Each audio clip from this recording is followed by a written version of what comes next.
Anyway, D-line coach Landon Ward and Dwight. I'll cut his name off. Dwight Levy? I don't know. DB's coach is a traitor. DB's coach is a traitor. Reginald Francis, who won the state title at Acadiana 8 years ago. Who's the older brother of Ziggy Francis, one of the best Acadiana running backs of his era. Also a running back who made top 2010's team, all-decade team, yeah, something like that. Anyway, and Mike Revere is specialties. And he had another coach, I can't remember the name. I said I was going to remember, but I didn't. Didn't have his position, so I didn't put him. That should be all the coaches. Let's talk about last year, guys, for Lafayette. Then we're going to talk about their schedule. Yeah, let's talk about last year's Lafayette first. Then I'm talking about their schedule this year. Now, last year, guys, a lot of hype going into this team because they had a new coach who I knew and a lot of Acadiana players knew. If you played Acadiana football, bro, from 2015 to 20, and you were going to summer workouts, one person you did not want to see, bro, is Coach Fig. Bro, I remember them days. I remember them days like it was yesterday.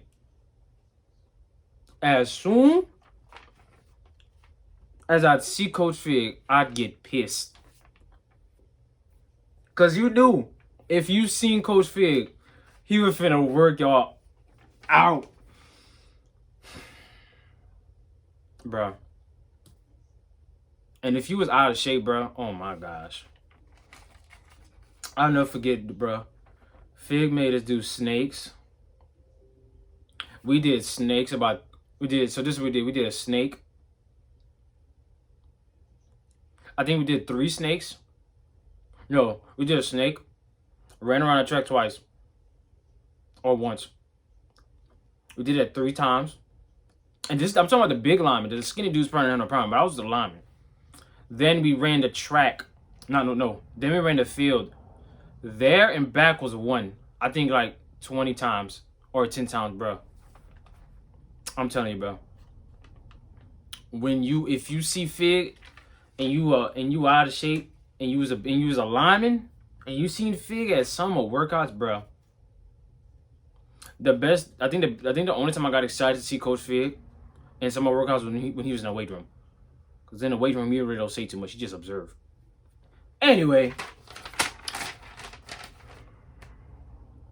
Yeah, there was a lot of hype going into the team last year. Last year, man, I'll say this though. I do not like Lafayette. Mostly because Lafayette over the last 5 years, I'm not even gonna say the record. But I remember the record off the top of my head. 2017, 0-10, as you all know. Year after that, 3-6. Year after that, 4-6. Last year, 7-2, they finished the season. With those 2 losses coming from 2 teams, Acadiana and Mandeville. Yeah.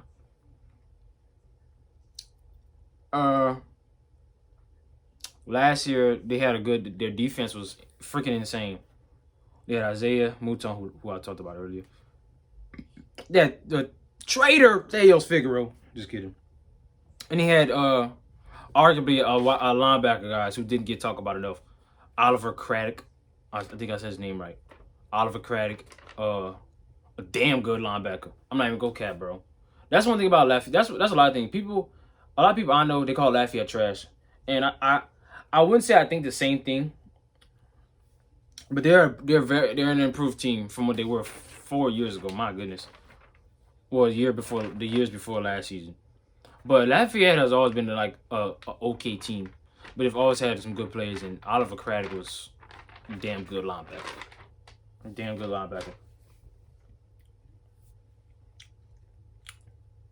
Well, yeah, before the playoffs, man, these guys were averaging like 10 points on defense or 11 points a game on defense, which is real good. In all their games, they had a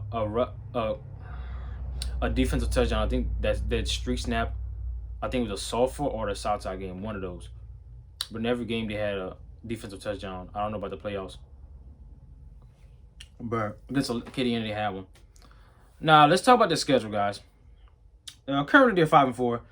Offense scored 266 points, giving up 260 points. Exactly why they're 5-4.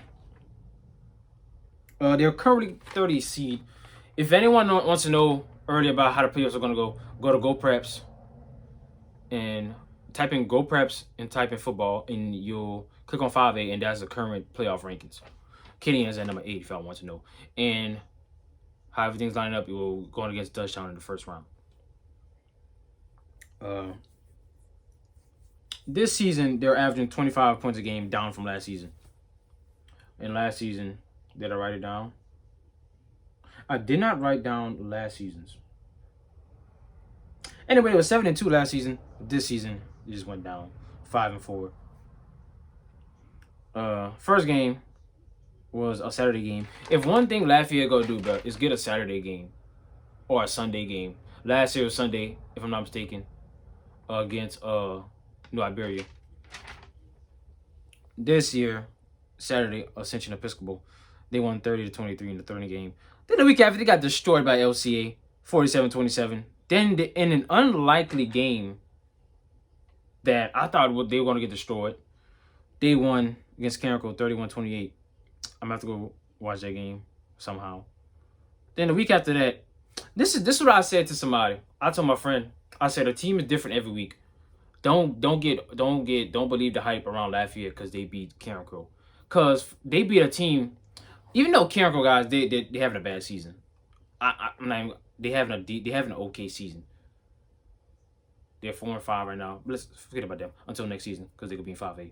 But Carencro, a team coming off a state champion, coming back with they're still a good team, but they beat the defending state champions of their class 4A.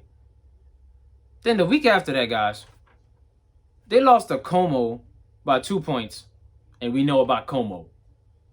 Then they lost to Sulphur, right? Sulphur, guys. A team with only like 2 dynamic players and an okay defense.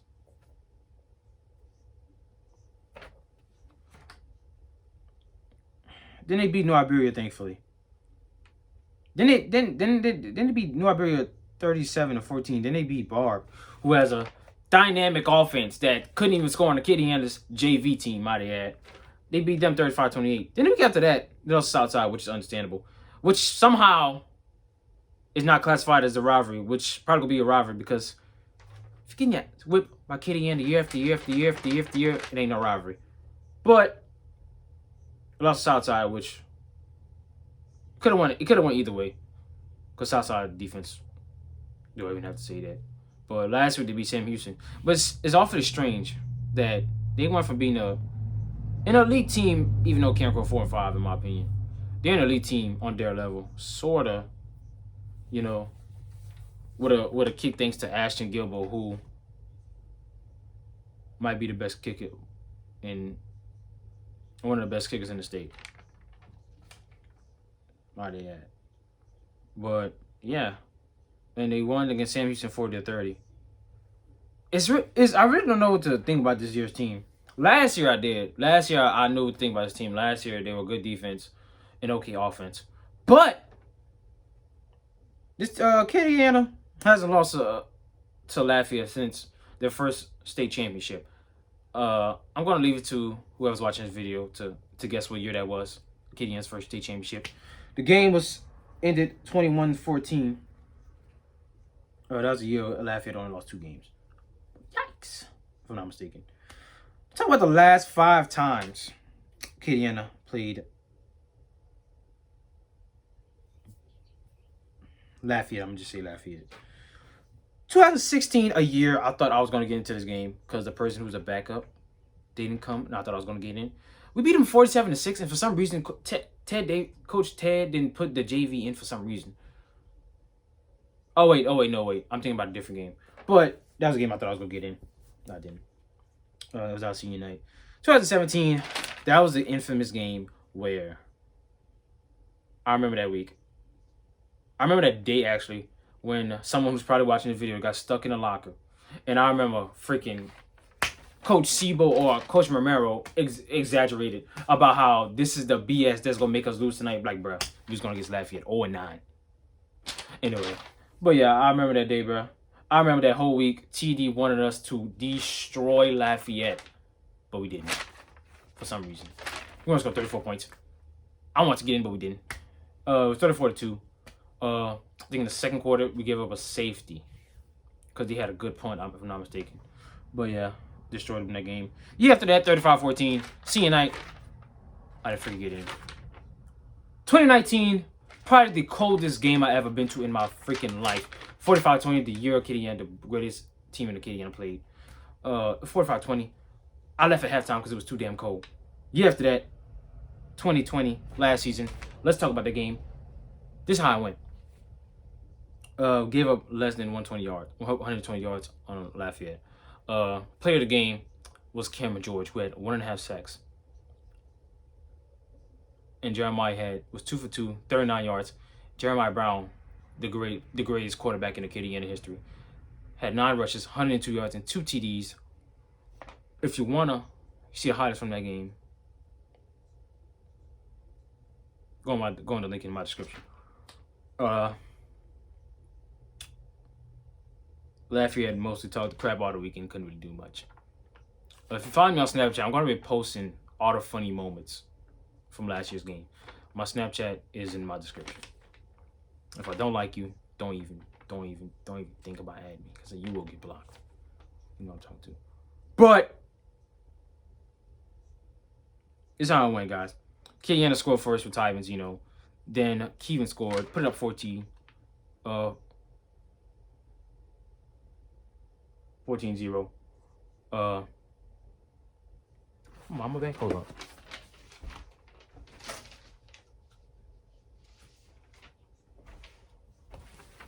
on.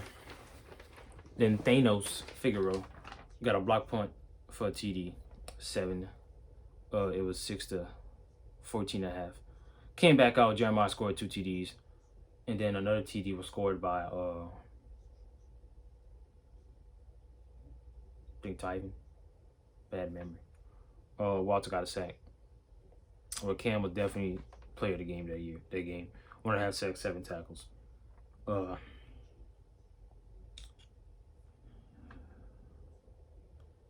Person who got to step up the most, guys, is most definitely, in my opinion, is Zan Saunier, who might get national recognition by the end of next season. Because if you guys don't remember, last year against Lafayette, his brother got injured like the third quarter, and the way Zan just came in, at the end of the game, it was like, wow. It's like he gave more of an effort than Lafayette's offense had the whole game.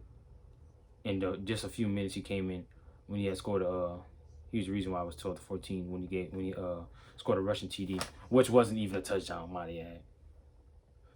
But yeah, you gotta step up the most because you're going against the best team in the city, one of the top teams in the state still. An improved team who has scored over 200 points. Damn near 300 points the last 6 games. But in my opinion, their defense, though they got John Michael Bro from STM, they should move John Michael Bro to running back. Because that's a big, they do big. Posted him on Snapchat last year, I couldn't believe he was looking like that playing. He was a sophomore, looking like that, playing JV. He had that black helmet, and he was playing against, and for some reason he went on varsity. I don't know why. Because he could have been a good combo with Tobin Thibodeau. How do you say his name? But you might have to put him at running back for this game. But I know that they got Acadiana, got Jalen, they got Larry, we got Ethan, Walter. even if they put him at running back, he probably won't. It may not be a factor, maybe. But if you're going to the game, wear blue for the guy who got car accident. Sadly, sucks. Really sucks. If y'all see somebody that y'all know, tell them, hey, I never do the dude, but you just never know you'll see somebody for the last time. Person on Acadiana who got to step up the most, man, it's probably Dalen and Rustin, cause I know they do not like Lafayette. I think they probably don't like Lafayette because all the trash they were talking last season. I'm sure they just want to pummel their D-line, especially since their D-line might not be as good as last year. Because they had some big guys on their defense. I'll say that. But like Lafayette, they're not, people call them trash, but they're not a super bad team. But like, they got good players like James Walker. I remember my freshman year. That's all everybody would freaking talk about is James Walker. He was good. That light skinned dude, I can't remember his name. He light skinned dude. He played for Fultonton, something like that. He was good. Damn. It was this one guy who was a linebacker. I think he was number 9, I think. He had like a beard. And he looked, I can't remember his name for the life of me, but he had a beard. He looked older than he was supposed to. He was good. Some other good Lafayette players. That running back Corey Norman. What the hell is my mom, man? But yeah, man. Lafayette, man. Y'all not getting it done. All I gotta say is, man, this score will probably be in 42-0 or 42-3. If this comes down to a close game, well, no, it's not. But if Acadiana really want to pummel this team, do not let this team get in the field to the red zone. And if you do, you gotta stop them because they got a good kicker.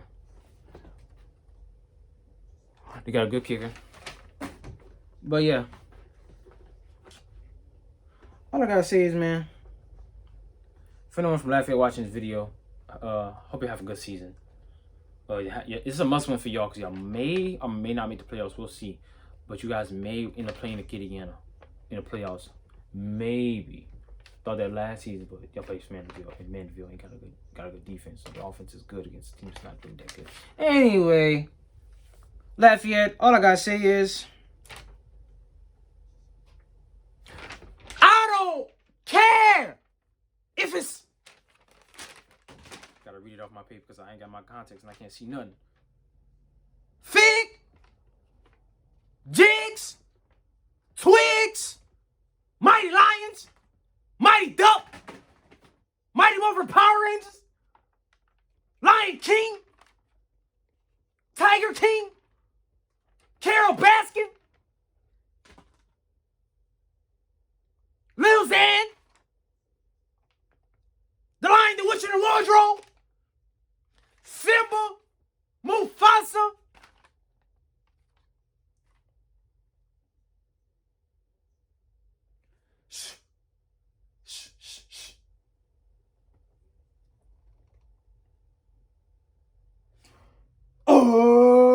Reds and 4 quarters.